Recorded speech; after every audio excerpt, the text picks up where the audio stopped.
Donc, je vous redis que vous allez être enregistré. Le webinaire va être enregistré. On me demande de vous le redire oralement.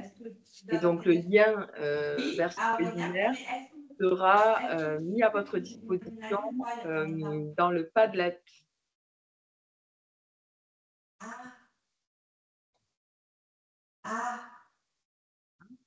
Merci à tous de couper vos micros. Si vous souhaitez intervenir à un moment donné, vous avez la possibilité de lever la main et pendant que je parle, Déborah gérera le back-office, on va dire, et quand elle parlera, c'est moi qui le gérerai.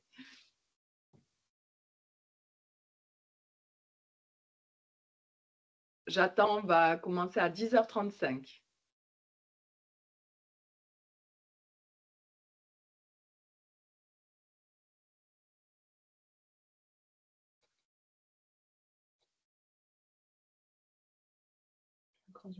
Il y a encore du monde qui arrive.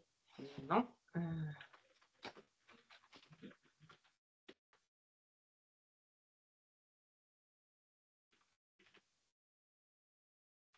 Ah, ok, d'accord.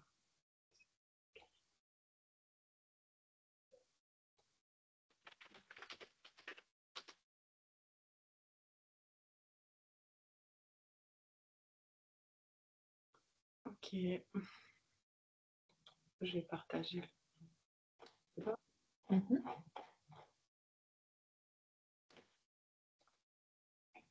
Voilà.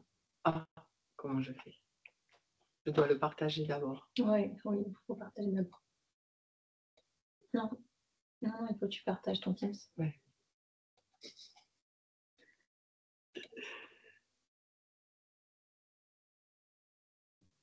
Ici, ou je dois aller. Ça ou le PowerPoint, comme tu préfères. Moi, je préfère partager mon écran, comme ça, si tu navigues, tu peux faire ce que tu veux derrière. D'accord. Donc ça. Mais ils vont y voir clair si je fais ça? Non, mais écran complet. Là, tu partages que les ouais, voilà. Et après, du coup, tu rabats et tu récupères ton PowerPoint. Mmh.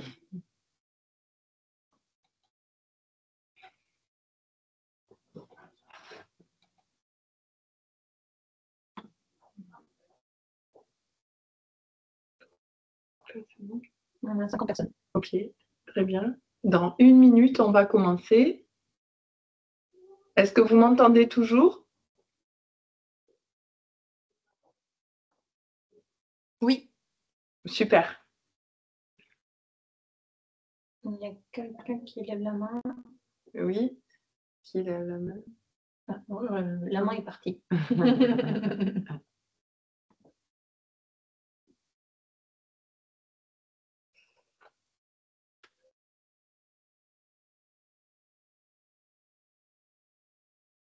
Encore quelques secondes.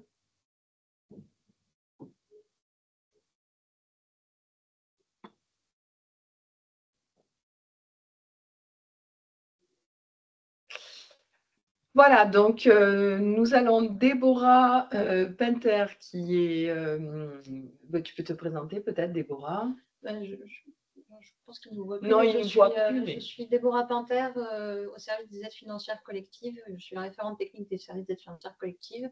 Et voilà. Voilà, donc je suis Charlotte Pérez, conseillère thématique en charge de la coordination de l'appel à projet classe. Donc aujourd'hui, nous allons vous proposer un temps sous forme de webinaire, donc avec un petit contexte départemental, le cadre référentiel du classe, le parcours du dossier et une nouveauté, la plateforme AFAS. Ensuite, la plateforme Elan que vous connaissez déjà pour la plupart d'entre vous. Un petit point sur les financements, un point sur le Padlet dédié et les contacts. Et ensuite, vous aurez un temps avec Déborah sur l'accompagnement, mon compte partenaire AFAS. Donc, c'est un double volet, un volet comme habituellement les infos génériques sur le classe et sur les plateformes, et ensuite un volet plus en lien avec AFAS. Donc, si vous souhaitez à tout moment prendre la parole, c'est mieux de le faire à un moment où on termine un des points. Comme ça, j'aurais dit tout ce qui est relatif au point en cours. Et vous n'hésitez pas à lever la main. Déborah regarde est vigilante à vos réactions et éventuellement à faire des commentaires ou poser des questions dans la conversation auxquelles on répondra évidemment ensuite. Donc, pour ce qui concerne le contexte départemental, on a aujourd'hui 76 gestionnaires, 93 projets déposés, et il y a toujours une majorité de structures associatives, 60% environ, pour 40% de gestion par des collectivités territoriales. 2 nouveaux projets agréés et un refus d'agrément pour 2024-2025, et de la pluriannualité sur 29 projets désormais qui restent toujours expérimentales. 44% des opérateurs sont situés à Toulouse. 23% des projets sont situés en cité éducative avec une petite baisse de 1%, donc vraiment c'est stable.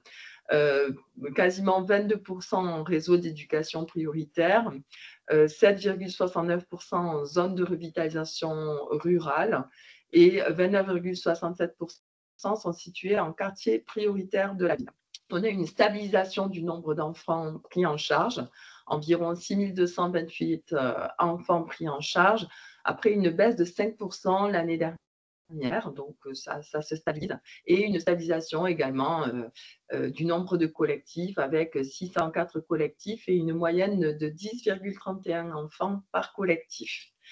Avec une répartition qui est favorable aux élémentaires, en augmentation de 6,59%, et défavorable aux collégiens et aux lycéens avec une baisse de 7,99% des collégiens et 19,72% des lycéens.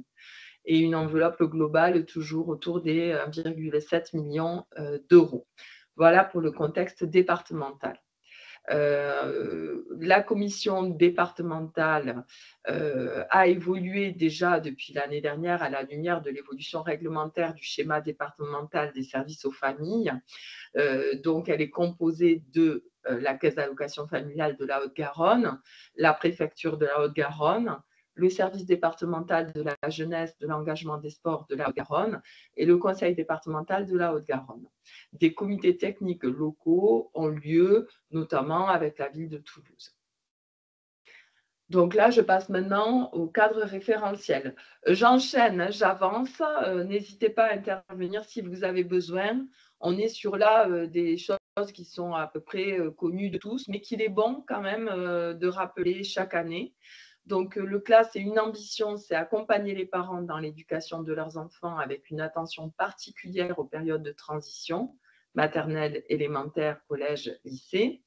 Un levier, donc, c'est valoriser le rôle des parents et contribuer à prévenir les difficultés rencontrées avec ou par leurs enfants.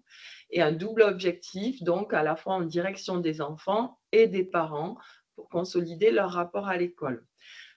Le support que je vous présente aujourd'hui, je le mettrai sur le Padlet classe comme d'habitude et vous pourrez y aller pour éventuellement cliquer sur les liens, récupérer les documents annexes. Ils sont par ailleurs également téléchargés sur le Padlet.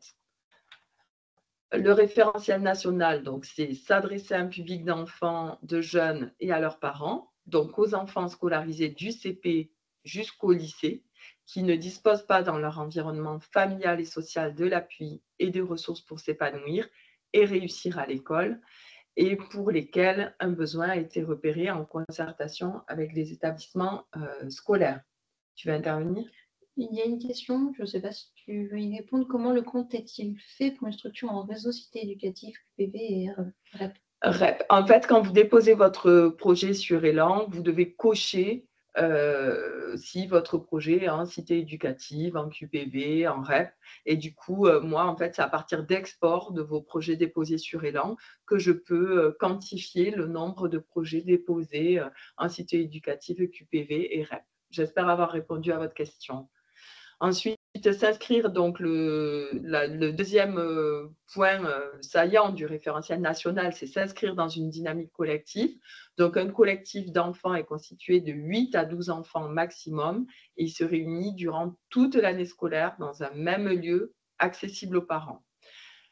Donc, juste, c'est écrit peut-être un peu plus loin, mais en milieu rural, on peut avoir des collectifs de 5 enfants minimum, accompagnés par un seul animateur. Mais après, quand vous passez de 8 à 12 enfants, bon, il faut un accompagnement conforme au référentiel national. Et ensuite, s'inscrire dans une régularité de mise en œuvre. Donc, 2 séances hebdomadaires d'1h30 par séance sont proposées pour chaque collectif sur une période de 27 semaines de fonctionnement annuel pour analyser la progression des enfants et des jeunes. En milieu rural, on peut avoir une seule séance de 2 heures. Je dis bien en milieu rural. Donc là, on a une autre question. Oui, toujours en lien avec la première, combien de fois la structure est-elle comptée? C'est-à-dire, est-ce que vous pouvez préciser votre question? Parce que combien de fois comptez-vous la structure? Je comprends pas. Oui, c'est Bernadette Yépé. En fait, Oui. vous avez annoncé des pourcentages. Vous Oui. avez annoncé des pourcentages sur les structures en cité éducative, en REP et en QPV. Oui. Alors, une structure qui est à la fois en QPV, en REP et en réseau cité éducative, vous la comptez comment? C'était ma question. Je la compte à chaque fois, voilà. c'est-à-dire plus dans chacun des pourcentages. Voilà. Merci Bernadette. Avec plaisir. La précision. Donc, la suite du référentiel national, donc répondre à des critères d'encadrement. Donc, chaque collectif est encadré et animé par 2 animateurs professionnels et ou bénévoles. Et donc, il faut répondre à des critères d'animation, d'accompagnement et de coordination des acteurs et développer de manière cumulative, c'est-à-dire qu'il faut que tous les axes y soient, un axe d'intervention auprès des enfants et des jeunes, un axe d'intervention auprès des parents, un axe de concertation et de coordination avec l'école et un axe de concertation et de coordination avec les différents acteurs du territoire. Donc, en milieu rural, en raison de la spécificité territoriale, comme je le disais tout à l'heure, et notamment des problématiques liées à la mobilité, on accepte un nombre minimum de 5 enfants au sein d'un collectif d'enfants, un animateur pour les collectifs inférieurs à 8 enfants et une seule séance hebdomadaire de 2 heures minimum. Je dis bien en milieu rural exclusivement. Une autre question de Madame Honoré. Nous avons constaté que 3 séances d'1 heure étaient bénéfiques aux enfants d'élémentaire. Est-ce possible? Alors, normalement, le référentiel prévoit qu'il y ait 2 séances d'1h30 chacune. Donc, je suis obligée ici de rappeler le cadre réglementaire. Après, les échanges relatifs à vos projets plus spécifiquement doivent se faire avec vos conseillers techniques de territoire. Je le redirai tout à l'heure. Ma fonction à moi, c'est vraiment la coordination de l'appel à projet. Et l'animation de cet appel à projet, c'est on va dire, le suivi sur Élan et le déblocage des problématiques Élan, mais en aucun cas le contenu de votre projet qui, lui, doit être validé par votre conseiller technique. Donc, le cadre référentiel, c'est 2 fois 1h30 par semaine. Pourquoi 1h30? Parce que le temps que les enfants arrivent, le temps qu'on fasse éventuellement un petit goûter, le temps que le travail se mette en route, il faut souvent 1h30. 1 heure, ça reste trop court. Voilà, pour répondre à la question. Mais la spécificité de votre projet doit être vue avec votre conseiller technique.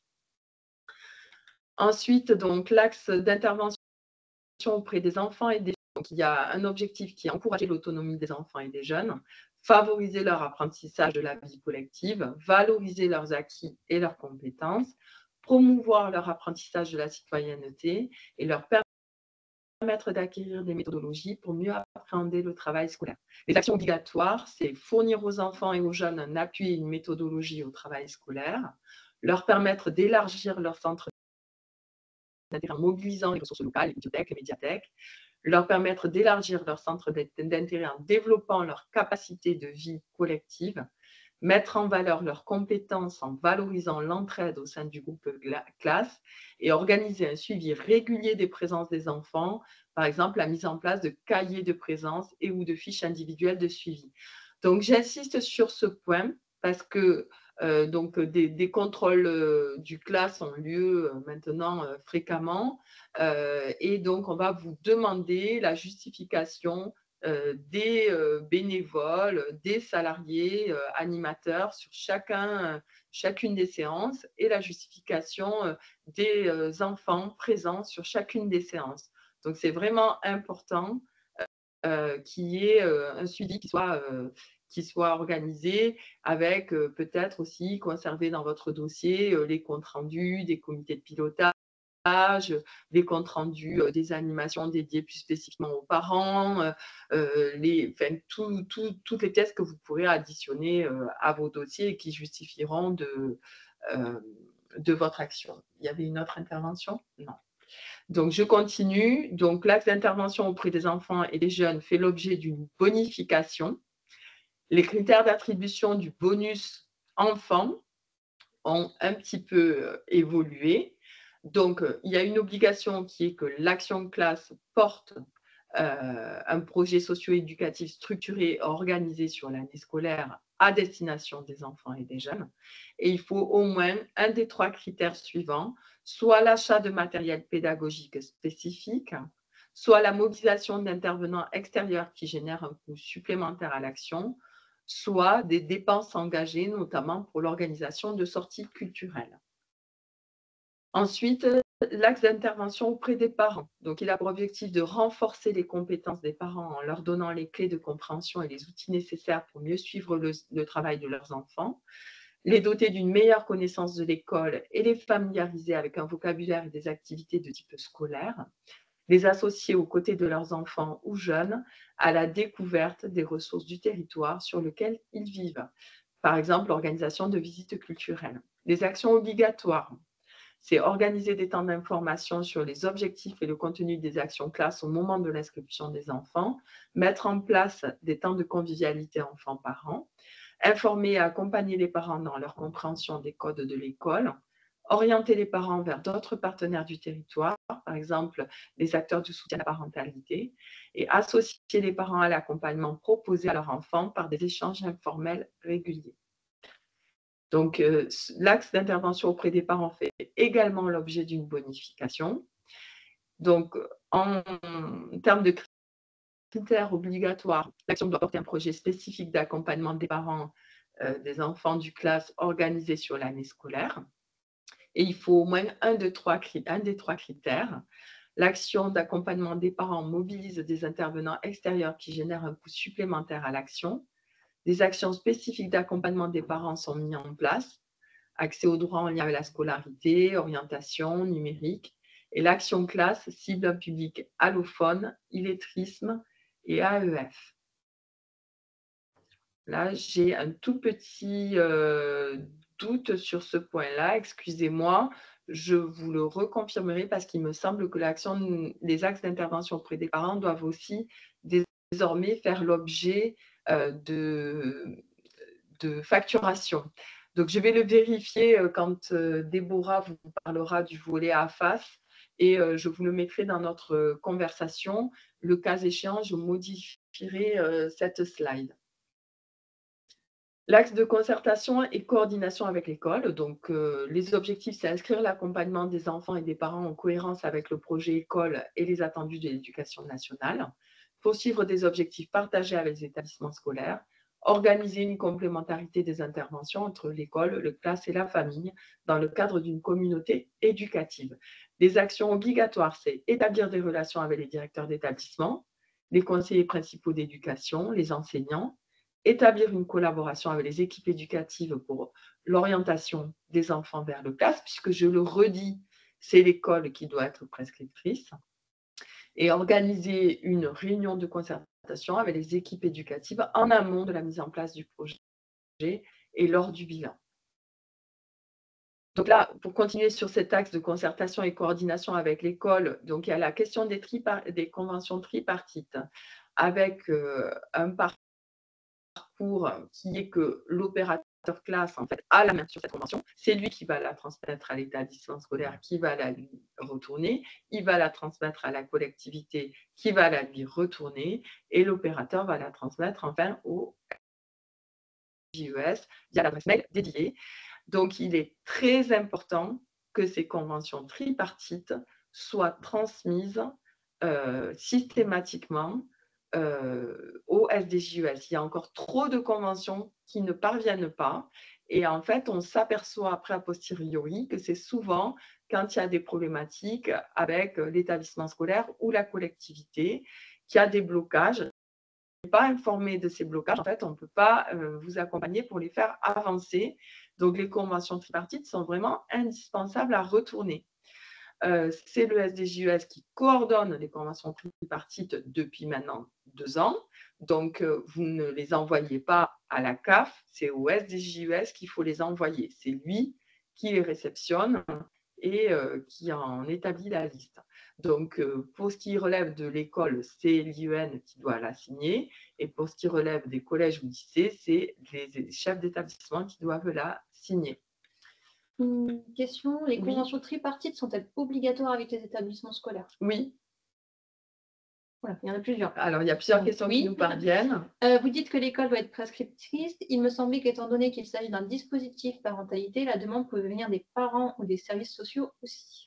Alors, la demande, elle peut, de toute façon, la demande est libre, c'est-à-dire qu'elle peut venir des parents ou des services sociaux, mais vous devez toujours vous mettre en contact avec l'établissement scolaire pour valider que la demande est bien légitime, parce que c'est l'équipe éducative qui connaît le mieux la situation scolaire de l'enfant et qui peut être amenée ou pas à l'orienter vers le classe. Donc, vous devez toujours avoir un échange avec l'équipe éducative. Donc, la même personne qui a parlé de la convention tripartite dit « Ou bien pouvons-nous accueillir des enfants jeunes ou jeunes d'établissements scolaires avec lesquels nous n'avons pas signé de convention tripartite ?» Alors, normalement, vous devez signer une convention tripartite. Il faut vraiment qu'il y ait les 4 axes. Les 4 axes, l'axe enfant, l'axe parent, l'axe établissement scolaire et l'axe partenariat. Donc, en fait, la convention tripartite, elle vient juste attester le fait que l'axe partenariat avec l'établissement scolaire est bien actif. Alors, je me demande si la question, peut-être que monsieur ou madame Ossot peut préciser, est-ce que ce ne serait pas des enfants, enfin, qui auraient une convention tripartite et qui auraient quelques enfants en plus qui ne seraient pas de cette convention tripartite? Alors, dans tous les cas, ça peut arriver effectivement qu'il y ait des inscriptions en cours d'année ou des retardataires, mais dans tous les cas, il faudra toujours qu'il y ait du lien qui soit fait avec l'établissement scolaire pour valider l'inscription de l'enfant aux classes. Toujours. Donc ça, c'est vrai qu'on n'avait pas spécifiquement insisté, je n'avais pas spécifiquement insisté l'année dernière, notamment sur ce sujet, mais on s'est vraiment aperçu cette année qu'il y a quand même des couacs avec certains établissements scolaires et qu'il faut les ramener autour de la table et que si vous êtes en difficulté pour le faire, vraiment, il ne faut pas hésiter à nous en informer et on verra comment on procède par rapport aux enfants, aux familles ou aux autres personnels qui suivent les enfants et qui les orientent vers le classe. Et donc, question ensuite, comment faire si le chef d'établissement refuse de signer la convention alors que nous sommes sollicités par des enseignants ou des parents pour accueillir des enfants? Oui, c'est une bonne question. Donc, comme je vous le disais à l'instant, il faut que vous nous en informiez, nous, la CAF et le SDJES, que vous nous disiez, ben voilà, je me heurte à une difficulté. Tous les chefs d'établissement ne sont pas forcément favorables aux classes ou n'en ont pas forcément une bonne compréhension où il peut y avoir différentes situations qui font que ça peut être compliqué. En tout cas, ce qui est nécessaire, c'est que vous nous en informiez, que vous nous disiez, j'ai bien proposé cette convention tripartite, j'ai bien pris contact avec l'établissement scolaire, l'établissement refuse d'orienter les enfants vers le classe, ou alors j'ai un problème, moi, en tant qu'association, avec le chef d'établissement, ça peut arriver aussi, des problèmes relationnels, et donc ça, que vous nous en informiez, la CAF et le SDJES, parce que ça va être souvent monsieur Laurent du SDJES qui va pouvoir prendre le relais sur ces sujets pour essayer de trouver des solutions. S'il n'y a vraiment pas de solution, c'est nous qui arbitrerons le fait que vous preniez des enfants ou pas. Mais c'est pour ça que ça doit se faire rapidement, c'est-à-dire dans le courant du de septembre, quand vous voyez qu'il peut y avoir un blocage avec l'établissement scolaire. J'espère avoir répondu à votre question. Donc, je passe maintenant sur l'axe de concertation et de coordination avec les acteurs du territoire. Donc, l'objectif de cet axe est de permettre le développement sur un même territoire d'actions complémentaires, non concurrentielles et lisibles pour les familles. De favoriser la connaissance et la reconnaissance des actions locales par les familles et les partenaires, et de favoriser l'orientation des jeunes et des familles vers l'ensemble des acteurs du territoire, et d'adapter le projet aux besoins des familles du territoire au regard du diagnostic partagé. L'action obligatoire, c'est être en relation avec d'autres associations ou partenaires du secteur. Donc là, cet axe de concertation et de coordination, on avait travaillé au niveau dans le cadre du schéma départemental des services aux familles, un outil non pas dédié aux familles, mais vraiment dédié aux établissements scolaires et aux partenaires qui opèrent le CLAS, qui est le guide d'accompagnement au dispositif le guide d'accompagnement au dispositif c'est le guide, je m'embrouille, mais on a fait un guide d'accompagnement à la scolarité qui décrivait et qui spécifiait tous les dispositifs d'accompagnement à la scolarité qui existent. Et donc, ce guide-là, il est à votre disposition sur le Padlet. Et vous pouvez y accéder à tout moment pour vous remémorer les choses. Il peut être aussi présenté à vos équipes, y compris aux bénévoles, pour bien faire le distinguo entre les différents dispositifs qui existent pour accompagner la scolarité, et de manière à bien affiner la compréhension de ce qu'est le CLAS. Donc, ça, c'est important. Et juste pour votre information, dans le cadre du schéma départemental des services aux familles, nous sommes aussi en train de réaliser un outil à destination des familles pour leur permettre de mieux comprendre ce qu'est le CLAS. Et donc, il devrait être finalisé début septembre et du coup diffusé à partir du mois de septembre aux familles. Voilà, certainement par votre biais. Donc, ça, c'était pour l'axe de concertation et de coordination avec les acteurs du territoire. À chaque fois, vous voyez qu'il y a des petits liens ici vers parents31.fr, d'autres liens vers le répertoire de formation du schéma départemental des services aux familles, qui est un répertoire de formation gratuite, cofinancé conseil départemental CAF de la Haute-Garonne, et qui va vous permettre d'accéder à des petits modules de formation de courte durée pour monter en compétences. D'ailleurs, à ce sujet, on avait fait une animation du réseau des coordos CLAS en 2023. Elle devait être réitérée en 2024. Ça n'a pas été possible. J'ai toujours l'espoir de la réitérer en 2025, mais sachez que je reste à votre écoute pour les besoins de formation que vous pourriez avoir ou d'accompagnement, parce que ça permettra d'alimenter mes échanges avec la personne qui s'occupe du répertoire de formation, et aussi de mieux percevoir vos besoins pour essayer d'apporter des réponses. Donc, n'hésitez pas par email à m'envoyer vos suggestions, vos motivations, vos besoins pour que je puisse les répertorier dans un outil et après éventuellement en échanger avec des collègues. Donc là, je vois quelqu'un qui commente adapté aux allophones non instruits. Oui, le support à destination des familles, c'est ça, Bernadette. Le support à destination des familles doit être adapté aux allophones. Exactement, c'est lié à mon territoire. Alors, donc, Bernadette, c'est clair, c'était une très bonne suggestion. C'est un peu difficile, donc il y aura peut-être un QR code avec, donc qui sera à photographier avec un téléphone. Et encore plus compliqué, électronymes et en plus non-possession de matériel de connexion. Il faut vraiment l'adapter, s'il vous plaît. D'accord. Bah alors, c'est un peu difficile là pour nous, en l'état, de faire une communication à destination des publics allophones, parce qu'on n'a pas d'autre moyen que de l'audio ou que du visu. Donc, je vais en discuter avec les services communication et on pourra se rappeler, Bernadette, à ce sujet. Si tu as des suggestions, elles seront les bienvenues. Oui. Voilà.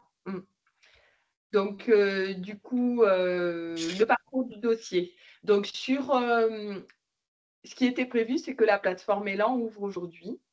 La plateforme Élan n'est pas ouverte à ce jour. Et la CNAF avait annoncé une ouverture le 27 mars, puis le 4 avril. On est le 9 avril et la plateforme n'est pas ouverte. Donc, je serai amenée à vous recontacter pour vous communiquer les délais de dépôt des dossiers sur la plateforme Élan dès que la CNAF aura ouvert la plateforme. Donc, ce calendrier, pour le moment, n'est pas du tout définitif. Normalement, vous étiez censé déposer vos projets sur la plateforme Élan du 9 avril au 14 mai. Et ensuite, donc, à partir du 13 juin, allez justifier vos projets sur directement la plateforme AFAS, qui est la nouvelle plateforme des aides financières d'action sociale, donc, dont va vous parler Déborah tout à l'heure. Vous avez normalement tous reçu des messages pour être habilités sur cette plateforme. C'est une habilitation qui est très administrative. Et cette plateforme, en fait, elle va vous permettre de saisir vos prévisionnels, d'avoir tout de suite une visibilité sur vos droits et du coup de faire un suivi, on va dire, financier un peu plus près que ce que le proposait Élan jusque-là. Mais Déborah vous en parlera plus en détail, ce n'est pas ma partie. Hein, donc oui. voilà. Donc je ne vais pas dire trop de bêtises. Voilà. Du coup, là, à partir du 30 juin, vous aurez votre réel en tout cas à saisir. Et ensuite, la commission d'agrément aura lieu normalement le 10 juillet. Et à partir du 10 juillet, vous recevrez les notifications ou les courriers de refus d'agrément et des conventions d'objectifs et de moyens à signer le plus rapidement possible et retourner par DocuSign. Donc, il y a toujours un petit temps de latence parce qu'on prépare toutes les conventions maintenant avant la commission d'agrément. Et dès que la commission d'agrément a validé les agréments, on envoie les conventions un peu plus tôt qu'auparavant, il m'a semblé, l'année dernière. Donc, ça vous permet du coup de pouvoir nous les renvoyer au plus tard, tout début septembre, pour pouvoir avancer sur la suite. Et sur le calendrier CAF, juste pour vous dire ce qui se passe en fait en dehors des actions que vous avez apportées vous, nous en général du 9 avril au 22 mai à peu près, on vérifie, on valide les pièces justificatives, budget prévisionnel, pièces légales, etc. par le pôle, ça c'est la validation qui est faite par le pôle des aides financières collectives. Et ensuite, du 9 avril au 13 juin, il y a l'instruction de vos projets par le pôle développement territorial. Qui va ensuite me les transmettre pour présentation à la commission départementale d'agrément. Et à partir de la commission d'agrément, il y a l'envoi des notifications d'agrément et des conventions. Et ensuite, du 15 juillet au 10 décembre, en fonction de l'arrivée des conventions signées, de vos déclarations, etc., il y a le traitement informatique des dossiers, des réels et des prévisionnels. Il y a la validation des paiements par le service comptabilité et l'envoi des notifications de versement. Et en général, le versement du premier acompte, qui est de 28%, se fait sur cette période-là, et celui du solde de l'année précédente de 30% se fait là. Ensuite, il y a un deuxième acompte en février, et donc après, pour arriver à 70% du montant total, et ensuite le solde toujours après la signature, le dépôt du réel. Pas de question. Donc, ce qui va changer dans la déclaration de vos données d'activité financière. Donc, jusqu'à présent, il n'y avait que Élan. Vous déposiez votre projet sur Élan et votre budget prévisionnel. Et ensuite, vous alliez déposer votre réel sur Élan. Ça, c'était jusqu'à 2023-2024. Mais depuis l'année dernière, on a changé les modalités de justification. Donc, l'année dernière, vous avez envoyé un formulaire de déclaration de données sous forme Excel et vous avez répondu à un questionnaire Sphinx dont le lien était directement dans le formulaire Excel. Et vous avez ajouté en pièce jointe dans le Sphinx votre bilan d'activité. Cette année, ça change encore et ça va encore changer l'année prochaine parce qu'on s'oriente vers un déconventionnement d'élan qui devrait disparaître soit l'année prochaine, soit l'année d'après. Donc, cette année, en tout cas, vous allez déposer votre projet sur Élan et votre budget prévisionnel, sauf pour les partenaires qui ont eu de la pluriannualité l'année dernière. Vous n'aurez pas à redéposer sur Élan. Si vous êtes dans le doute, n'hésitez pas à prendre contact avec moi. Mais cette année, les partenaires qui ont déposé de la pluriannualité, dont la pluriannualité a été validée, n'ont pas redéposé sur Élan. Ce sont uniquement les partenaires qui sont restés sur de l'annuel ou les nouveaux partenaires qui déposeront leur projet et leur budget prévu sur Élan. Pour tous les partenaires, y compris ceux en pluriannualité, vous devrez redéposer votre budget prévisionnel pour l'année en cours. Donc ça, c'est une bonne nouvelle pour ceux qui étaient en pluriannualité parce qu'ils vont pouvoir ajuster leur budget sur AFAS. Et vous allez donc ensuite déclarer les données d'activité prévisionnelles sur AFAS. C'est assez simplifié, on vous montrera tout à l'heure exactement tout ce que vous allez devoir déclarer sur le prévisionnel et sur le réel. Et ensuite, le dépôt du réel en fin d'action. Donc là, ça sera 2025, qui aura lieu donc à partir de juin 2025. Vous déposerez vos données d'activité financière réelles et vous répondrez au questionnaire Sphinx et vous pourrez mettre un bilan d'activité que vous annexerez sur le Sphinx. Donc ça, tout ça se fera sur le compte partenaire AFAS exclusivement, plus rien sur Élan et pas de document Excel non plus à nous renvoyer. Donc là, ça, c'est vraiment une simplification pour ce qui relève du dépôt du réel. Pour ce qui relève du dépôt du prévisionnel, l'inconvénient est plutôt sur les partenaires qui sont en annualité parce qu'ils doivent faire le double dépôt à la fois sur Élan et sur AFAS. Mais pour tous les partenaires qui sont en pluriannualité, vous avez un seul dépôt à faire sur AFAS jusqu'à la fin de votre pluriannualité. D'ici là, normalement, Élan n'existera plus et les modalités changeront. J'espère que j'ai été claire sur ce point-là parce que c'est très, très important que vous ayez bien à l'esprit que vous devez tous être habilités sur AFAS. Donc, vous avez normalement tous reçu un email afin d'être habilités sur AFAS, soit vous, soit le gestionnaire, c'est-à-dire la collectivité ou l'association qui porte le class si vous êtes simplement coordonnateur de votre côté. Donc, ça, c'est très, très important que vous soyez tous habilités sur AFAS parce qu'en fait, pour pouvoir déposer votre projet 2025-2026 ou pour pouvoir déposer votre réel 2024-2025, vous devrez le faire obligatoirement sur AFAS. Il n'y aura pas d'exception, on ne pourra pas accepter d'envoi par email, de pièces jointes ou autre. C'est vraiment AFAS qui prévaut désormais. Oui, sinon on ne pourra pas vous payer. Vraiment. Oui, il y a ça surtout. Voilà. Il nous faut absolument que vous soyez sûr de l'avoir fait et si vous avez des doutes, il ne faut pas hésiter à revenir vers nous. Voilà. Donc, je te laisse peut-être parler du compte partenaire service AFAS, de cette présenter, où je le fais, comme ça tu continues à regarder, tu présenteras vraiment AFAS tout à l'heure de toute façon. Par contre, il y a une question, est-ce qu'il n'y aura plus de bilan qualitatif possible, car souvent c'était surtout sur le quantitatif. Alors, c'est pour ça que je vous disais que en fait, le bilan qualitatif, alors vraiment, le bilan qualitatif, c'est peut-être ce qui compte le plus en fait dans le projet. Et du coup, on ne peut pas s'en passer, vraiment pas.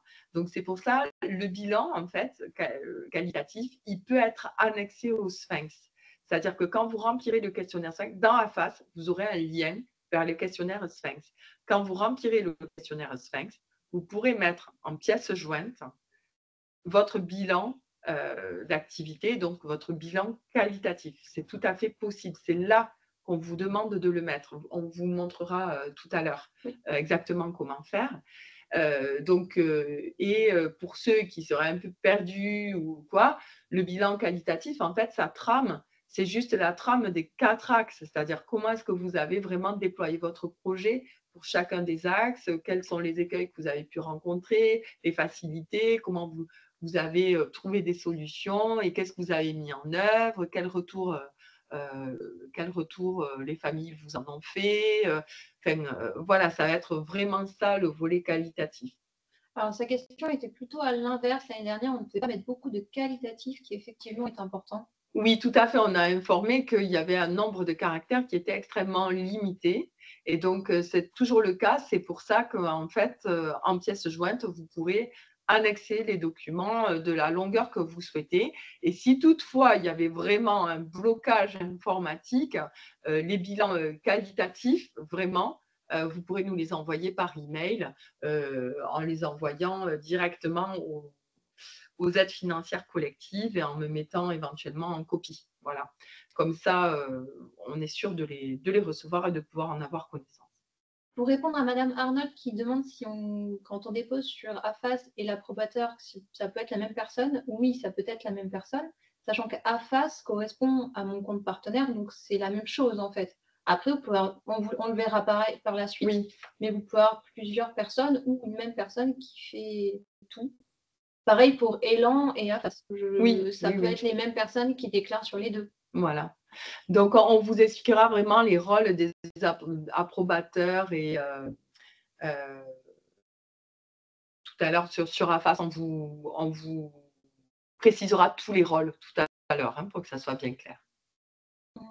Alors, il y a une question. Pourquoi vous indiquez dans la diapo que le réel 2024-2025 se faisait sur Excel plus Sphinx?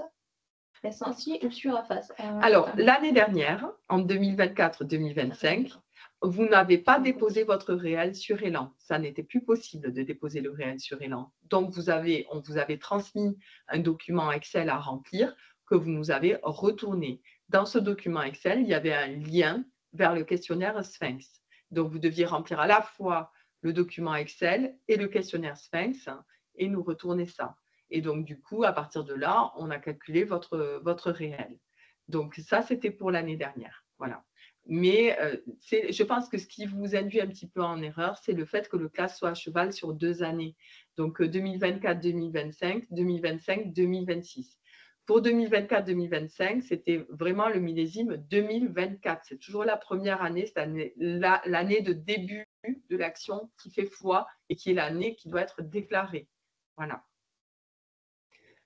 Donc, sur mon compte partenaire AFAS, donc à côté, comme je vous le disais à l'instant, à compter de la déclaration de données réelles 2024-2025, vous ne transmettrez plus vos données par courrier ou courriel, mais directement en ligne dans le service AFAS pour bénéficier de l'APS classe. Ce service permet d'effectuer votre déclaration de données en ligne pour bénéficier d'une aide de la CAF, de consulter l'avancement du traitement de votre déclaration et de visualiser immédiatement une estimation de votre droit. Pour pouvoir déclarer vos données, il faut au préalable avoir été habilité en tant qu'utilisateur du service AFAS et que votre profil utilisateur ait été défini. Fournisseur de données d'activité, fournisseur de données financières, approbateur, on y reviendra tout à l'heure. Un pseudonyme et un mot de passe vous seront délivrés par email, on y reviendra aussi tout à l'heure. La déclaration, elle se fera en 3 temps. Il n'y a pas de question. Oui. Saisie de données d'activité par le fournisseur de données d'activité, saisie des données financières par le fournisseur de données financières, approbation des données par l'approbateur et transmission de la déclaration de données à la CAF. Le profil de fournisseur de données d'activité permet de consulter, saisir et modifier les données d'activité et de justifier les contrôles liés aux données d'activité. Le profil de fournisseur de données financières permet de consulter, saisir et modifier les données financières et justifier et contrôler les données liées aux données financières. Le profil approbateur permet la visualisation des données d'activité. Tu veux continuer là ou... Non. En fait, c'est juste que il y a deux choses qu'on pas préciser sur les profils fournisseurs de données d'activité et fournisseurs de données financières. C'est que vous avez accès aussi aux notifications de droit. C'est quand même intéressant de le savoir. Oui, c'est intéressant de le savoir. Oui. On modifiera le support dans ce sens. Ouais. Voilà. Je le note. Ouais. Je vois qu'on voit la notification de paiement pour le profil approbateur, mais le fournisseur de données d'activité financière a accès à la notification de droit. OK. Donc, la visualisation des données d'activité financière avant la transmission à la CAF. Donc, ça, c'est le profil approbateur qui peut y avoir accès. Il peut aussi avoir accès à la supervision et la modification des justifications apportées sur les contrôles liés aux données d'activité financière saisies. Il peut renvoyer des formulaires de données d'activité ou financières aux fournisseurs de données associées pour d'éventuelles modifications de données. Il exécute les contrôles sur l'ensemble de la déclaration de données et la saisie de justification demandée. Il ajoute des informations complémentaires éventuelles avant la transmission à la CAF. Il transmet la déclaration à la CAF. Il télécharge la déclaration.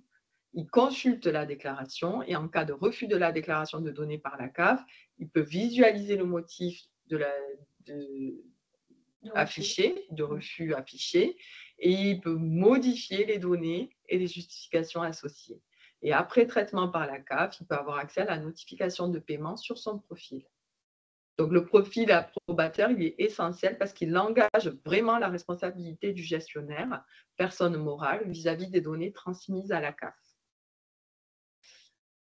Donc après, il y a un petit focus sur les types de contrôle. Donc avant l'envoi à la CAF et après que les formulaires aient été complétés, les données déclarées sont soumises à des contrôles. S'il y a un contrôle qui nécessite une justification, la justification, elle doit être rédigée avant la transmission des données déclaratives à la CAF. Si un document d'information complémentaire doit être transmis à la CAF, les canaux habituels, courrier ou courriel, sont à utiliser si vous ne pouvez pas, évidemment, mettre des pièces jointes dans la face. Pas encore, ce n'est pas possible pour l'instant.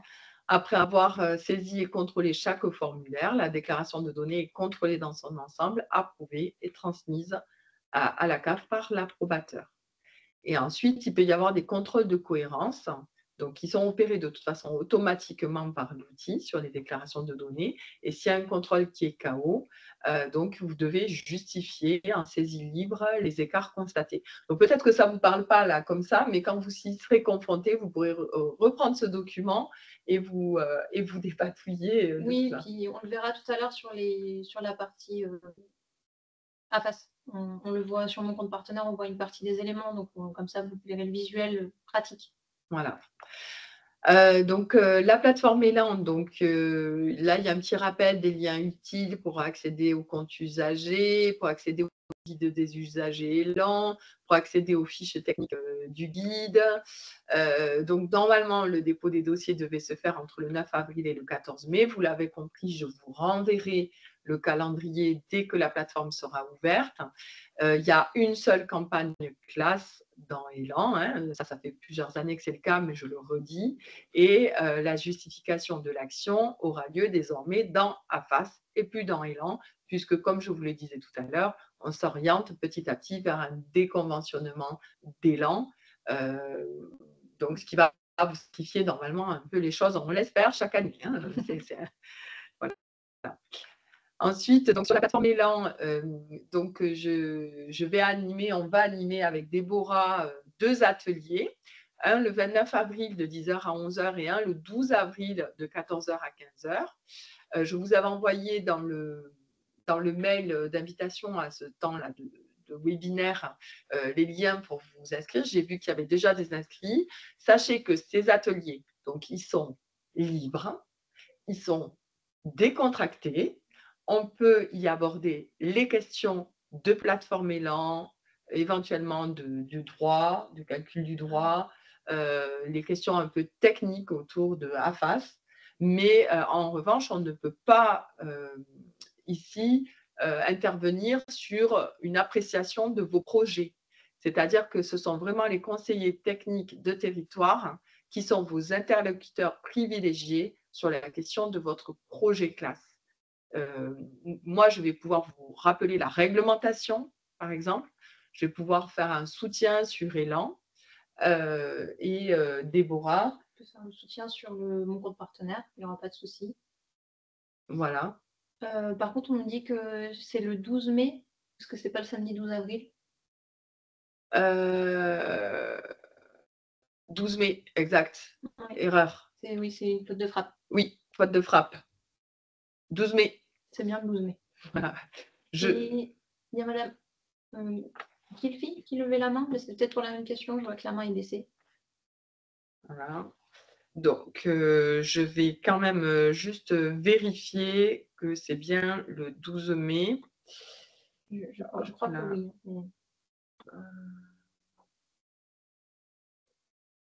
Oui, c'est bien le 12 mai. Je vous confirme qu'il y a une erreur. Donc là aussi, on corrigera dans le support. Ce n'est pas le 12 avril, mais c'est bien le 12 mai. Des petits points. Donc, le projet 2025-2026, c'est le millésime 2025 dans Élan. La mise à disposition de locaux ou de personnel, elles sont valorisées dans le calcul de l'APS classe. Le bénévolat, il est non valorisé dans le calcul de l'APS classe, mais il doit être bien valorisé quand même dans le budget prévisionnel. Il n'entre pas dans le calcul, je veux dire, dans l'assiette de calcul de l'APS classe, mais il doit être valorisé. Il faut bien penser à valoriser l'ensemble des dépenses.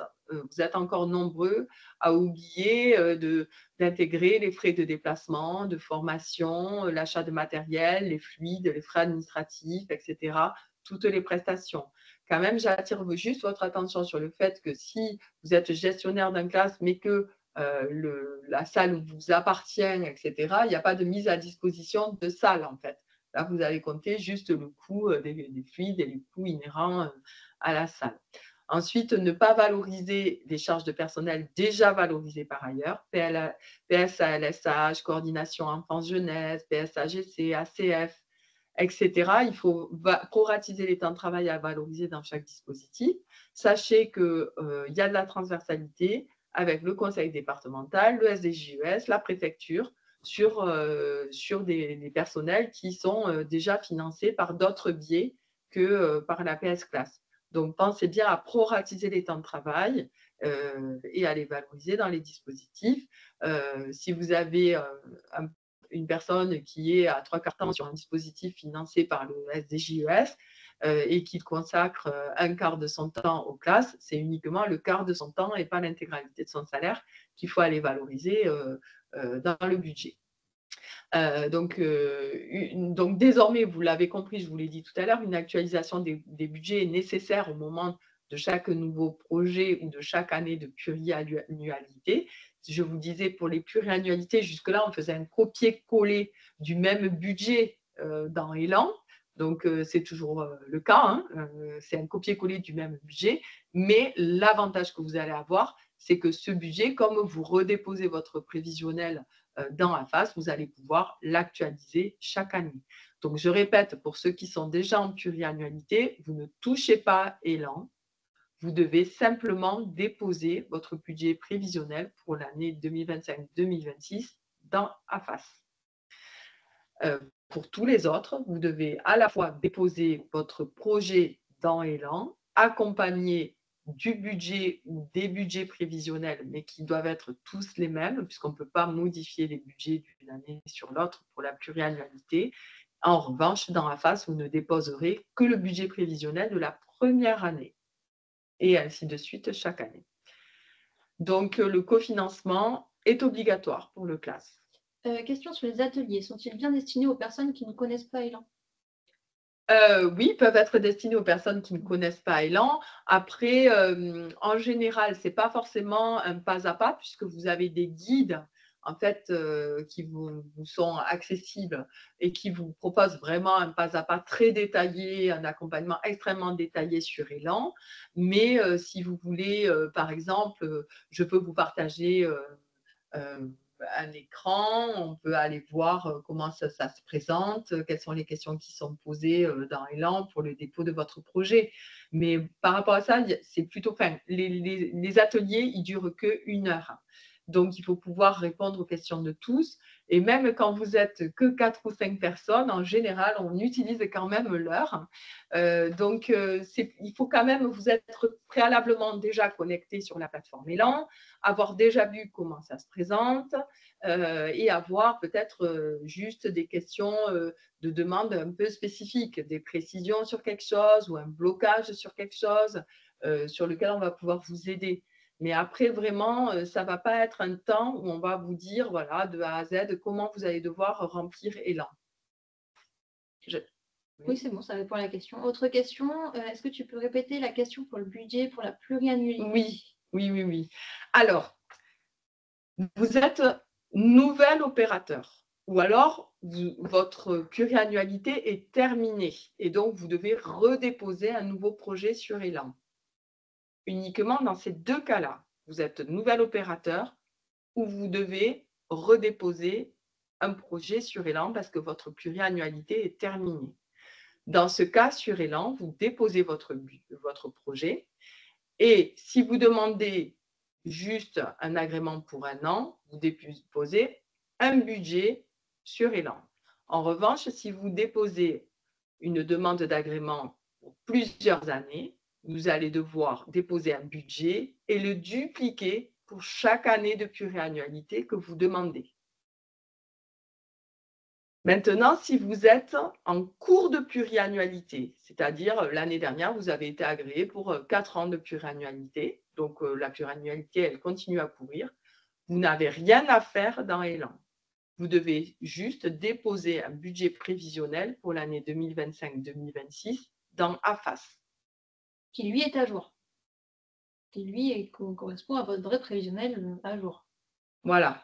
Parce qu'en fait, on avait un écueil dans Élan qui était que vous ne pouviez pas réactualiser vos budgets prévisionnels chaque année quand vous êtes en pluriannualité. C'est un problème technique de l'outil. Donc, du coup, en fait, quand vous déposez votre projet sur Élan, vous déposez, par exemple, si vous demandez une pluriannualité sur 3 ans, vous allez déposer un budget 2025-2026, 2026-2027 et 2027-2028. Vous allez déposer 3 budgets prévisionnels. Sauf que ces 3 budgets prévisionnels doivent être les mêmes, en fait. Ils peuvent pas être modifiés.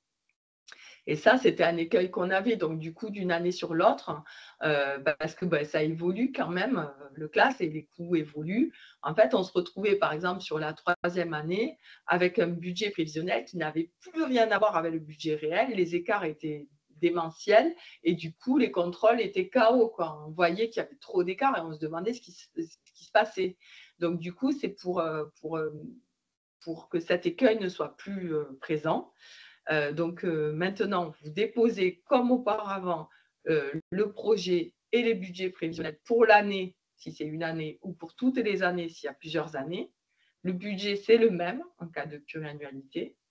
Et par contre, vous allez déposer sur AFAS uniquement un budget prévisionnel pour l'année en cours. Uniquement. Et chaque année, vous allez le faire.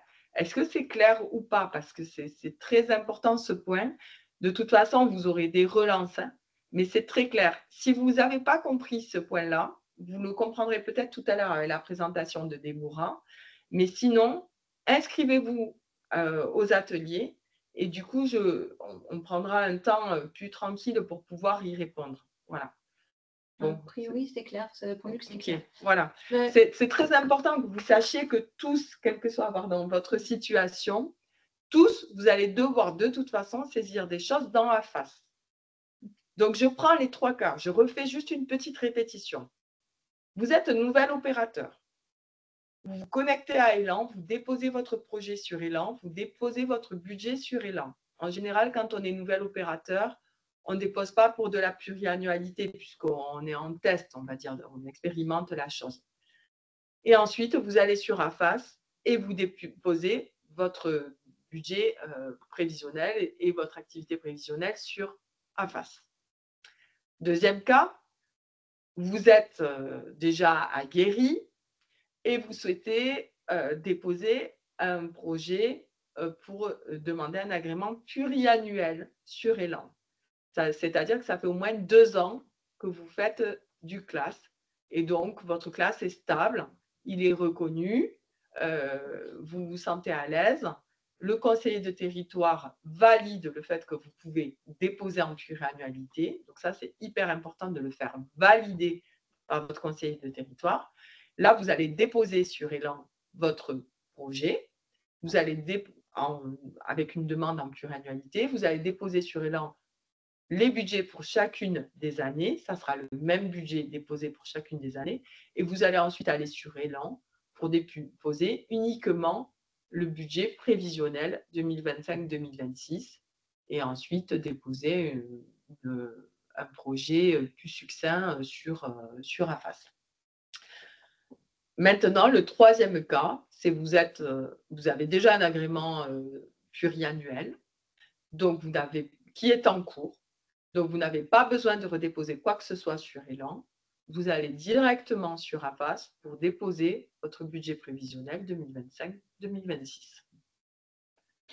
Pour l'exemple, pour une fin de projet en pluriannualité en juin 2025, oui, il convient bien de déposer le nouveau projet Élan sur Élan et sur AFAS. Exactement, tout à fait.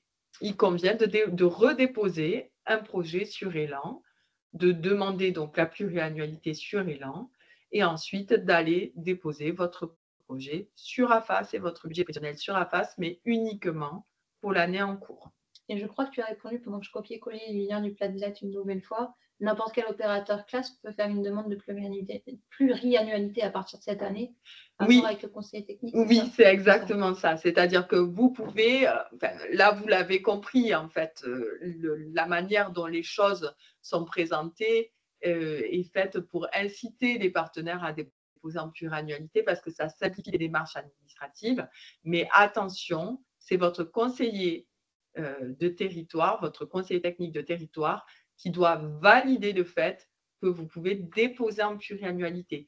Ne déposez pas sans avoir son aval en amont parce qu'on va devoir vous redemander de redéposer différemment ou on va vous retoquer. Donc, il faut toujours avoir, c'est simple, le projet, c'est vraiment votre conseiller technique de territoire. C'est lui qui vous valide les choses, c'est lui qui suit votre projet de près, c'est lui qui regarde tout ce que vous proposez et qui a la vision, on va dire, globale du territoire et qui valide le fait que tout ça est cohérent.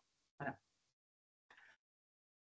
Alors, les points de vigilance et les recommandations, c'est pour Élan, c'est la lecture attentive des guides et des fiches techniques. C'est bien remplir tous les champs pour une instruction juste et faciliter des projets.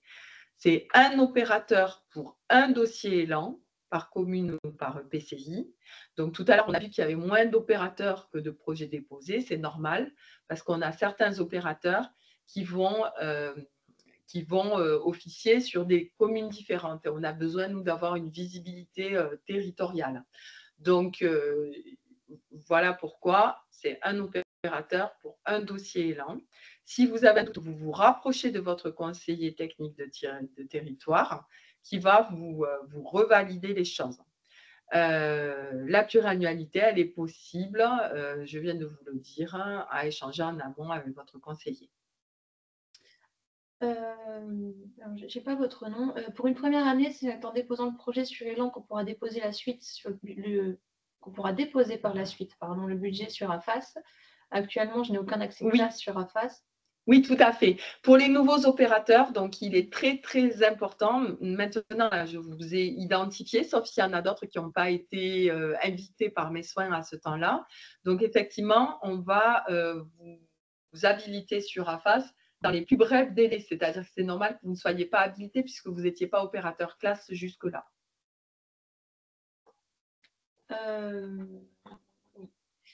Sachant que certains d'entre vous sont peut-être habilités sur AFAS pour d'autres dispositifs et n'ont pas encore accès aux classes, il ne faut pas hésiter. Voilà. C'est-à-dire que, par exemple, Anthony, vous avez peut-être qu'il y a le VS à Gagnac. Donc, Gagnac, qui est habilité certainement pour le VS, puisque vous êtes agréé, vous devez déposer pour le VS votre prévis et votre réel. Donc, pour vous, il suffit maintenant de finaliser l'habilitation pour le classe. Donc, les démarches sont simplifiées, on va dire. Pour quelqu'un qui n'aurait jamais été habilité, vous aurez toutes les démarches à faire. Donc, surtout si à ce jour, vous n'êtes pas habilité, surtout, vous allez devoir revenir vers vous. On vous dira tout à l'heure comment. Mais c'est très, très important que vous soyez habilité. Sans ça, il n'y aura pas de prestation de service, aucun paiement. Voilà. Donc, c'est très important. Donc, ensuite, j'essaie d'avancer. On a encore, il est 11h36, c'est un peu speed. Les points de vigilance et les recommandations, donc vous avez sur Elan des attestations sur l'honneur et de non-changement qui vous sont demandées. Si vous les ratez, elles sont fournies directement sur le Padlet classe. Il vous faut juste les télécharger et après vous les téléchargez sur Elan. Parce que contrairement à AFAS, Elan peut accepter des pièces que vous pouvez télécharger. Ensuite, pour l'intitulé de votre projet, donc vous devez toujours bien remplir cet intitulé pour qu'on puisse identifier rapidement vos dossiers. Donc, vous sélectionnez le téléservice classe et ensuite, donc, vous identifiez, vous devez par exemple, mettre le nom de la mairie ou le nom de l'association, plus le nom de la commune concernée. Et l'intitulé du projet doit être explicite. Par exemple, projet classe, association X, dans la commune 2 et collège et élémentaire, par exemple. Voilà. Donc, il faut en tout cas qu'il y ait votre nom. Parce que s'il n'y a pas votre nom, le nom de votre association ou le nom de votre commune, nous, on n'arrive pas à vous identifier. C'est extrêmement compliqué, oui, vous êtes nombreux et c'est extrêmement compliqué de retrouver les dossiers de qui est à qui, en fait. Voilà. Donc, ensuite, sur la description opérationnelle du projet, l'organisation en collectif, il faut une ligne par collectif. Donc, dans la première colonne, vous indiquez le nom du collectif ou son numéro, collectif 1 ou collectif collège du Pont. Et ensuite, vous avez un collectif. Donc, ça veut dire qu'il y a entre 5 et 12 enfants pour le milieu rural ou entre 8 et 12 enfants pour le milieu urbain. Il ne peut pas y avoir moins ou plus d'enfants. Voilà, ce n'est pas possible. Sinon, on va vous demander des modifications, d'aller retoquer votre collectif. Donc ensuite, vous devez communiquer les jours et les horaires. Donc nous, on va aller vérifier que vous avez bien 2 sessions d'1h30 chacune. Ou alors une session de 2 heures pour le milieu rural. Et l'adresse, elle doit être entièrement libellée. Le nom de l'établissement scolaire, si le classe a lieu dans l'établissement scolaire, ou le nom de l'établissement s'il a lieu dans une asso, le numéro de la rue, le nom de la rue, le code postal et la ville, pour qu'on sache exactement où le classe a lieu. Et après la saisie, la somme du nombre d'enfants doit être exactement reportée dans la rubrique organisation du projet. En fait, il faut qu'il y ait de la cohérence dans vos saisies. C'est-à-dire que quand vous avez saisi toutes vos lignes de collectif, à la fin, vous arrivez à un nombre total d'enfants, ça doit être le même nombre d'enfants qui est reporté dans la rubrique organisation du projet. Sinon, ça peut pas être validé par nos soins. Et donc, le nombre de collectifs, il doit être aussi saisi en cohérence avec le nombre d'enfants. Donc là, toujours vous référez à votre conseiller technique si modification du projet ou non modification du nombre de collectifs ou modification du nombre d'enfants par collectif par rapport à N-1. Un point important aussi sur AFAS, pour ceux qui sont en cours de pluriannualité, vous allez pouvoir avoir une modification du nombre de collectifs. Mais si c'est à la hausse, vous devrez repasser en commission d'agrément. La localisation, donc la localisation du tiers demandeur et bénéficiaire, c'est l'adresse du gestionnaire. La localisation du classe pour diffusion dans mon enfant, c'est l'adresse de l'opérateur. Et la localisation des collectifs, c'est là où se déroulent les séances, dans la description des collectifs. Juste pour les attestations sur l'honneur ou pour les différents documents qui sont dans le portail Elan, mettez-les aussi, parce que sinon, nous, on vous le renvoie sur le portail Elan pour les données administratives. Et du coup, des fois, l'information met du temps à vous parvenir. Donc, il vaut mieux avoir tout d'un coup, que vous ayez tout bien mis, et que vous soyez tranquille et qu'on ne revienne pas vers vous, en fait. Voilà, donc c'est pour ça qu'on vous demande de lire, d'être vraiment disponible quand vous remplissez l'appel à projet classe, et de vraiment lire toutes les rubriques, parce qu'en fait, la validation des pièces justificatives, c'est vraiment très, très compliqué. Voilà, très, très compliqué, très fastidieux, très long. Ça génère de nombreux échanges entre vous et les aides financières collectives et de nombreuses relances aussi. Et c'est vrai que, bon, si les dossiers sont correctement remplis dès le départ, en fait, ça permet d'avancer. Donc, il peut arriver qu'il y ait des cas exceptionnels où vous n'ayez pas une pièce ou quoi que ce soit. Bon, ça, voilà, vous pouvez communiquer et on le prend en compte. Mais par contre, vraiment, on vous demande d'être très rigoureux par rapport à ça. Donc, pour le paiement de la prestation de service, le paiement du REL 24-25, donc il y aura la liquidation du solde dans un versement unique après la justification du 30 juin. Et ensuite, le paiement du prévisionnel 2025-2026, comme je vous le disais tout à l'heure, l'acompte est de 70%. Ces 78% sont versés en 2 acomptes. Un acompte dans le courant du 4e trimestre 2024 de 28% du montant de la PS estimée et un deuxième acompte courant février de 42% de la PS estimée.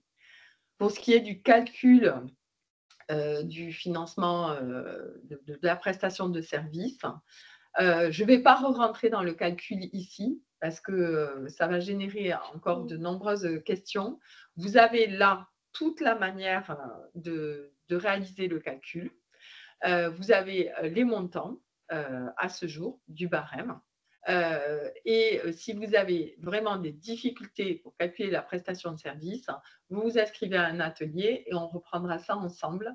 Et si vraiment vous ne pouvez pas être disponible à un atelier, vous me contactez directement ou vous contactez Déborah et on vous expliquera comment c'est calculé. Dans la mesure où vous allez déposer votre budget prévu dans la face, vous aurez aussi des informations plus, on va dire, plus rapides sur vos droits à la prestation de service. Mais il est toujours bien de savoir calculer la prestation de service. Voilà, pour ne pas avoir de grosses surprises. Ensuite, sur le financement du conseil départemental. Donc là, le conseil départemental a demande cette année que vous déposiez vos projets avant le 15 juin. Jean-Philippe, est-ce que tu veux prendre la parole? Oui, bonjour, je prends la parole très rapidement. Effectivement, donc, parce que je dois filer à moins le quart, donc j'ai une minute. Pour le conseil départemental, effectivement, vous déposerez vos dossiers sur la plateforme MG10, qui est le copier-coller d'élan que vous connaissez bien, pour le 15 juin. Un peu plus tôt que l'année dernière, mais moi, ça me permet d'instruire plus sereinement. Donc, bon, c'est la même chose, hein. Vous mettez votre dossier élan en pièce jointe, vous veillez à ce que vos budgets prévisionnels soient cohérents avec ce que vous avez déposé, évidemment, auprès de la CAF. Voilà. Le point important et essentiel de mon intervention, c'est les modifications importantes du financement du conseil départemental cette année. Ça ne va pas faire plaisir à tout le monde. Donc, vous le savez, un contexte financier qui est très difficile au conseil départemental, comme d'ailleurs tous les départements de France et autres collectivités locales. Ce n'est pas un secret. Donc, il y a des arbitrages qui ont été rendus. Déjà l'année dernière, la participation de 160 € historique avait été baissée à 100 € pour les communes. Cette année, pour les communes, ça sera zéro. Il n'y a plus de financement cette année du CLAS pour les communes et leurs émanations. Je pense notamment au CCAS de Cugnot. Donc, commune, intercommunalité, il n'y a plus de financement du conseil départemental pour cette année. Pour les communes qui avaient, elles, délégué par le biais d'associations type foyers ruraux, enfin pas foyers ruraux, parce que ce n'est pas une délégation, mais type loisirs, éducation, citoyenneté ou Léo Lagrange, il y aura le financement pourra continuer à être fait dès lors qu'il y avait déjà une antériorité. Par contre, les communes qui, cette année, ne sont plus financées ne pourront pas passer par le truchement d'un appel à projet via un prestataire. Pour les associations, le financement, là aussi, ça ne va pas faire plaisir, va tomber à 114 € par collégien. Voilà, je vous ai dit l'essentiel, c'est pas agréable, mais bon, ayez présent quand même à l'esprit que vous êtes dans un département qui est un des rares à financer le classe, même s'il le finance moins bien qu'avant, il est quand même un des rares, je ne suis pas sûr que ça se trouve beaucoup ailleurs. J'en suis bien triste pour vous, donc voilà. 114 € pour le secteur associatif, 0 pour commune et maintien à 114 € pour les délégataires des communes qui existaient jusqu'à cette année. Voilà. Je me tiens à votre disposition, hein. Après, vous pouvez me contacter pour plus en détail, mais voilà. D'accord, je te remercie Jean-Philippe. Donc, je mettrai à jour ce support avec les éléments que tu viens de nous communiquer. Voilà, merci beaucoup. Merci beaucoup. Pour ce qui relève de la préfecture, est-ce qu'il y a quelqu'un de la préfecture qui est connecté, qui voudrait prendre la parole?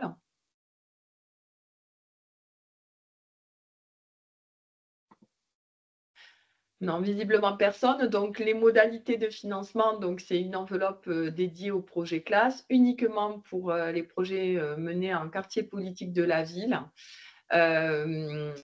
Alors, jusqu'à présent, et ce sera toujours le cas, a priori cette année, la préfecture ne financera que les projets quartier politique de la ville de Toulouse. Mais elle aura accès au moment de la commission d'agrément à tous les autres projets qui sont en QPV voilà, pour pouvoir aussi regarder ce qui se passe dans les autres QPV, même si à ce jour, il n'y a pas encore de financement de la part de la préfecture sur les autres QPV de la Haute-Garonne. La procédure de demande de financement, c'est toujours après l'agrément du projet, déposer une demande sur la plateforme Dauphin du département. Ensuite, donc, le Padlet, donc peut-être qu'il y en a à qui ce mot ne parle pas, c'est comme un petit site internet. Donc, vous avez le lien ici dans le support, je vous l'ai mis aussi dans notre conversation. Donc, ce Padlet, c'est un outil que j'ai créé et que j'ai mis à votre disposition. On a été un petit groupe de travail ici en interne à la CAF à travailler dessus. Vous avez sur la gauche les actus et agendas du réseau. C'est là-dedans que vous retrouverez le support de présentation de ce jour et le lien vers l'enregistrement. Dessus, vous avez tout l'historique des supports précédents, des lancements qu'on a pu faire l'année dernière. C'était super en présentiel, notamment à Saint-Élix-le-Château. On espère pouvoir le refaire. C'est vrai que cette année, la CNAF nous a annoncé très tardivement la date d'ouverture de la plateforme Élan. Et finalement, bon, la plateforme n'est même pas ouverte, comme je vous le disais, à ce jour. Donc, du coup, on a été tellement pressés par les délais que j'ai dû le faire en webinaire. Ensuite, la boîte à outils classe, c'est tous les guides pour vous accompagner sur Élan dont je vous parlais. C'est des contacts institutionnels aussi. Et ensuite, Élan, plateforme de dépôt des dossiers, la boîte à outils classe, c'est tous les référentiels, les circulaires, les contacts institutionnels. Élan, plateforme de dépôt des dossiers, c'est tout ce qui est relatif à Élan, tous les guides usagers, les documents, les modèles de formulaire de dépôt de projet, enfin tous les documents utiles. Et ensuite, l'onglet ressources utiles CAF, là, vous allez avoir le lien vers un outil pour vous aider sur mon compte partenaire sur AFAS. Vous allez avoir le calendrier 2025 de la CAF, vous allez avoir le répertoire des chargés de coopération CTG, la carte des conseillers techniques de territoire, en fait, toutes les données. Voilà. Donc, il vous suffit en fait simplement de cliquer sur le lien pour accéder au Padlet. Et ensuite, vous pouvez naviguer en fait dans chacune des 4 rubriques par le petit curseur là sur la droite ou en scrollant avec votre souris.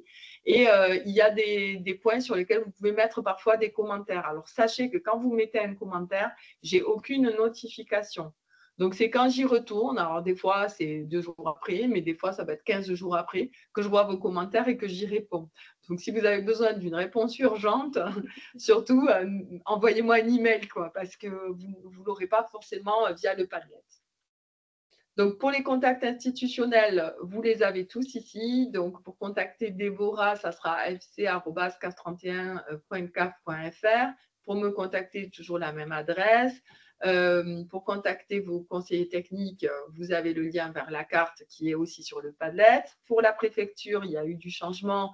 À la préfecture, c'est Karine Virenque qui était arrivée l'année dernière, quelques jours avant la commission d'agrément.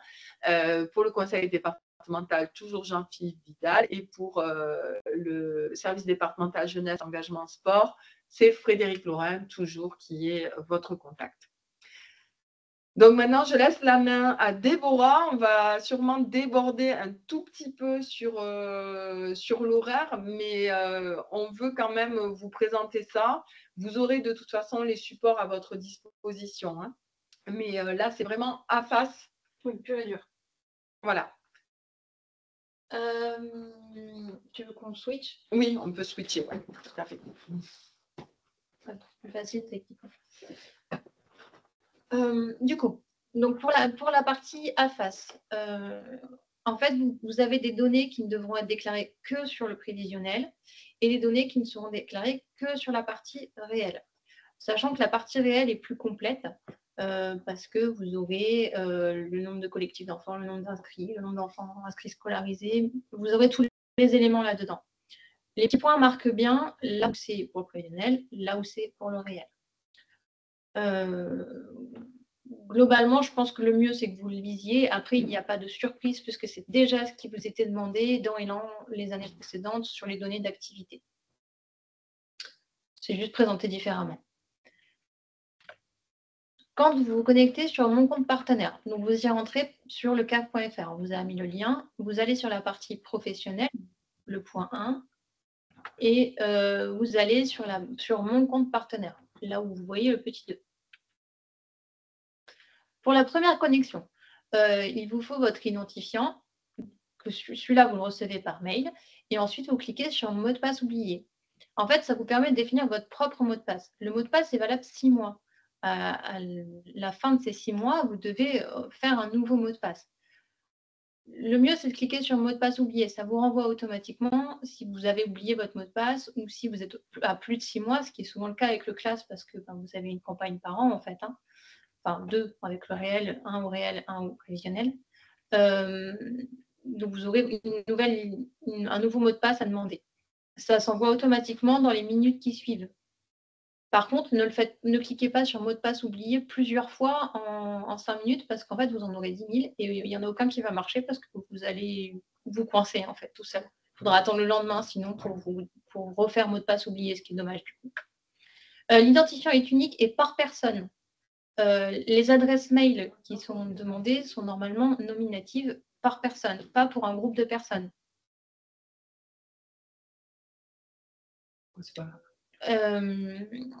Voilà.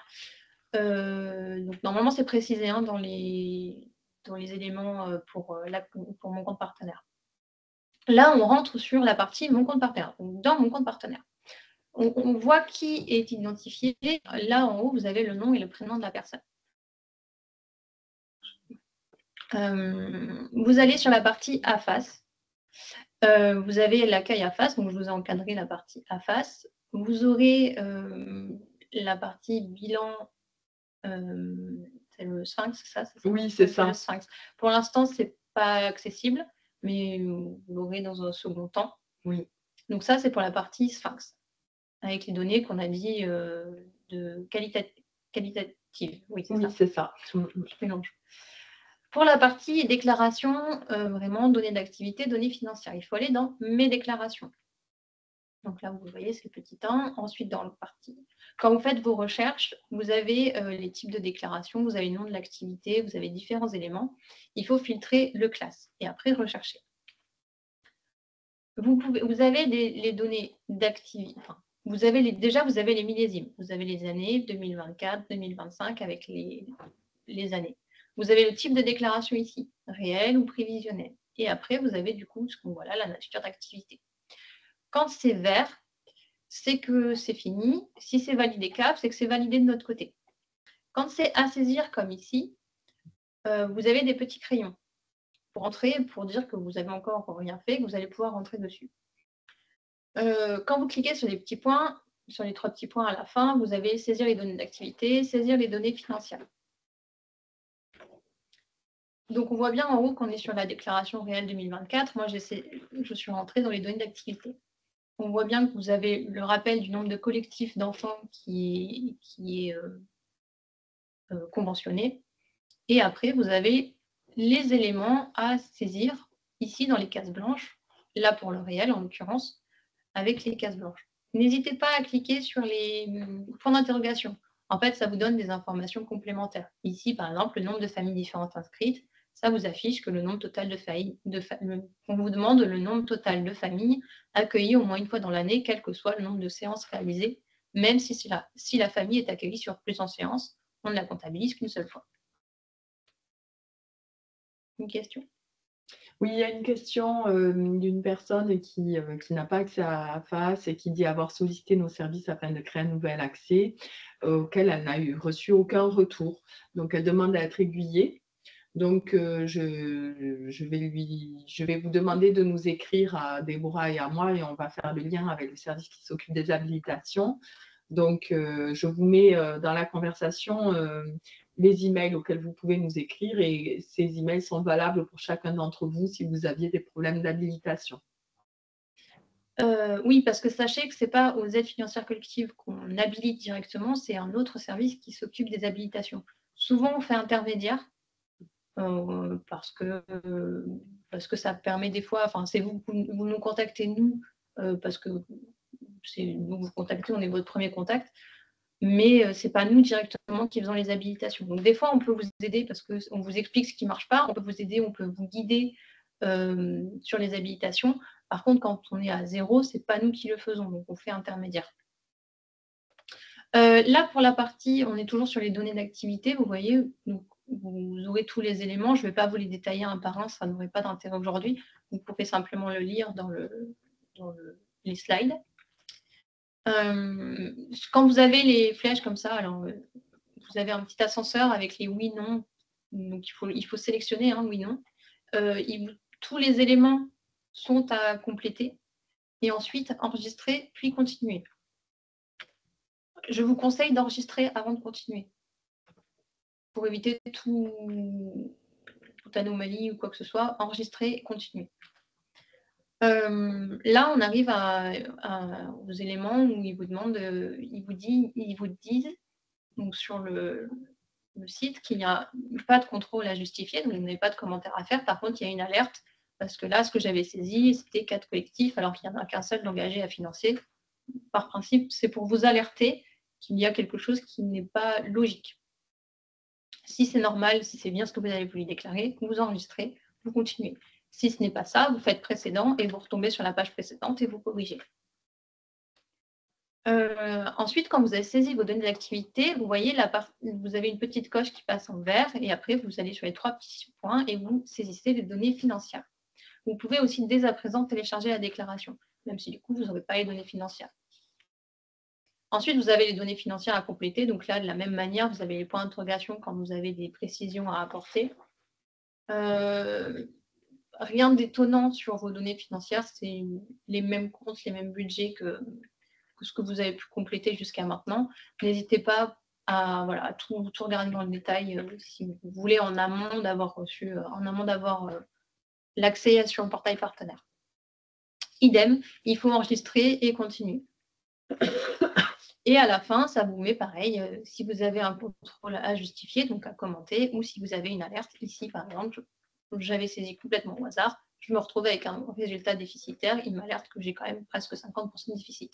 Si je me suis trompée, si ça me paraît bizarre, je fais précédent, je retourne sur la déclaration, sur les éléments, je corrige, et après je fais enregistrer et valider. Et on voit bien que du coup, les 2 coches sont passées en vert.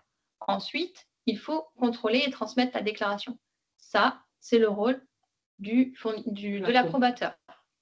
La partie données d'activité, c'est fournisseur de données d'activité. La partie données financières, c'est fournisseur de données financières. En fait, il faut penser que AFAS a été créé pour être avec 3 personnes différentes, un sur les activités. Alors, il peut y avoir 2 personnes sur les données d'activité, 2 personnes sur les données financières, un seul approbateur. Mais ça a été pensé pour que ce soit des personnes différentes. Donc, si vous avez le profil fournisseur de données d'activité, fournisseur de données financières et approbateur, il faut bien penser que vous allez avoir accès à tous ces éléments et qu'il faut bien faire ces 3 éléments. Il faut bien faire les 3. Ce n'est pas parce que c'est vert que c'est fini. Il faut vraiment contrôler et transmettre la déclaration. Si vous n'êtes pas approbateur et que vous n'avez que les données d'activité, à partir du moment où c'est vert, vous n'avez plus la main. Ça passe directement au suivant, aux données financières et à l'approbateur. Donc là, on contrôle et on transmet la déclaration.